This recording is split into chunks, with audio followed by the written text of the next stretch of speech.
আপোনালোকক এটা প্ৰশ্ন সুধিব খুজিছোঁ আপোনালোকে আপোনালোকৰ সন্তানক ভাল পায় না বা আপুনি আপোনাৰ ভাইটিক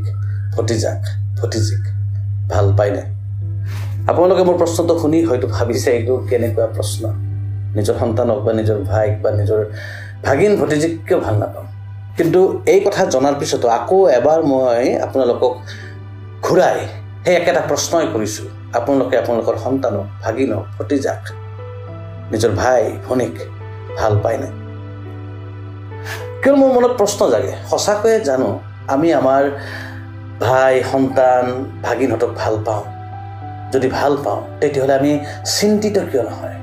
এই যে চৌপাশে প্ৰতিদিনে নিচাৰ প্ৰতি আসক্তি বাঢ়ি আহিছে এই ড্ৰাগছ খাই মদ খাই উদ্ভণ্ডালি দিনে দিনে আমি খবৰ পাই থাকোঁ মদ খোৱাৰ কাৰণে কিমান এক্সিডেণ্ট প্ৰতিদিনে ঘটি আছে আপুনিও জানে ময়ো জানো আমি সকলোৱে জানো তাৰপিছতো আমি চিন্তিত নহয় চিন্তিত হৈও আমি পাহৰি থাকোঁ আচলতে আমি প্ৰতিজন অভিভাৱকে যিয়ে নিজৰ সন্তানক ভাল পাওঁ আমি এটা সংকল্প ল'ব লাগে যে কিদৰে আমাৰ এই সমাজখনক নিচাৰ এই কৰাল গ্ৰাসৰ পৰা মুক্ত কৰিব পাৰি তাক লৈ জানো আমি চিন্তা কৰিছোঁ নাই কৰা নিজৰ সন্তানটো যেতিয়া মদৰ প্ৰতি আসক্তি বাঢ়ি যোৱা দেখা পাওঁ বা মদ খাই ক'ৰবাত কাজিয়া কৰা শুনো বা ড্ৰাগছ আসক্ত হৈ ক'ৰবাত চুৰি ডকাইতি কৰা শুনো তেতিয়া আমি দুখ পাওঁ কিন্তু এই সমস্যাটোৰ সমাধান কেনেকৈ হ'ব তাৰ কাৰণে আমি জানো কেতিয়াবা চিন্তা কৰিছোঁ মই আপোনালোক এটা বাক্যতে কৈ থওঁ যদি এবাৰ অসম চৰকাৰে যদি এবাৰ ভাৰত চৰকাৰে ভাবে যে আমাৰ সমাজখনক নিচাৰ পৰা মুক্ত কৰি দিওঁ মদ ড্ৰাগছ ভাও তাৰ পৰা মুক্ত কৰি দিওঁ বুলি এবাৰ যদি চৰকাৰে ভাবে তেতিয়াহ'লে ২৪ ঘণ্টাৰ ভিতৰত আচলতে আমাৰ ভাৰতবৰ্ষৰ চৰকাৰে আমাৰ সমাজৰ পৰা মদ ড্ৰাগছ নোহোৱা কৰি দিব পাৰে এটা প্ৰজন্মক যি বেয়া হ'ল তাৰপিছত সম্পূৰ্ণৰূপে এটা পৰিষ্কাৰ প্ৰজন্মৰ জন্ম দিব পাৰে কিন্তু সেই কাম তেওঁলোকে কিয় কৰা নাই সেয়া এটা ৰহস্যজনক প্ৰশ্ন যিখন চৰকাৰে শত্ৰুপক্ষৰ দেশৰ ভিতৰত প্ৰৱেশ কৰি সন্ত্ৰাসবাদী সংগঠনৰ ঘাটি ধ্বংস কৰি থৈ আহিব পাৰে তেনেকুৱা এখন চৰকাৰে আমাৰ সমাজৰ পৰা ড্ৰাগছ মদ কিয় নিৰ্মূল কৰিব পৰা নাই এইটো এটা ৰহস্যজনক প্ৰশ্ন সেই প্ৰশ্নৰ উত্তৰ মোৰ ওচৰত নাই কিন্তু আমাৰ ওচৰত এটা প্ৰশ্নৰ উত্তৰ আছে যিটো কাম কৰিলে আমি আমাৰ চৰকাৰখনক বাধ্য কৰাই দিব পাৰোঁ মদ ড্ৰাগছ নিষিদ্ধ কৰিবৰ কাৰণে নিষিদ্ধটো হয় নামত কিন্তু মানে ড্ৰাগছ নিষিদ্ধ হয়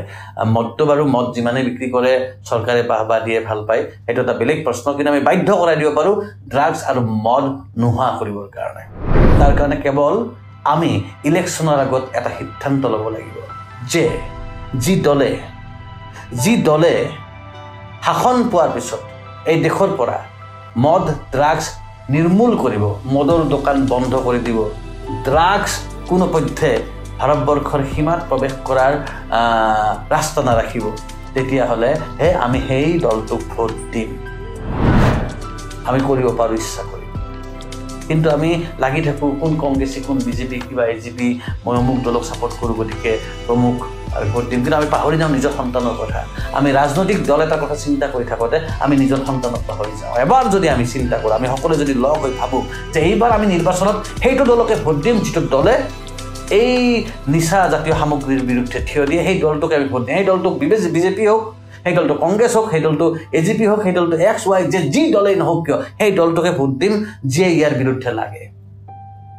কিন্তু আমি তেনেকৈ লাগিবৰ কাৰণে তেনেকৈ ক'বৰ কাৰণে আমি সাজু নাই চিন্তা কৰক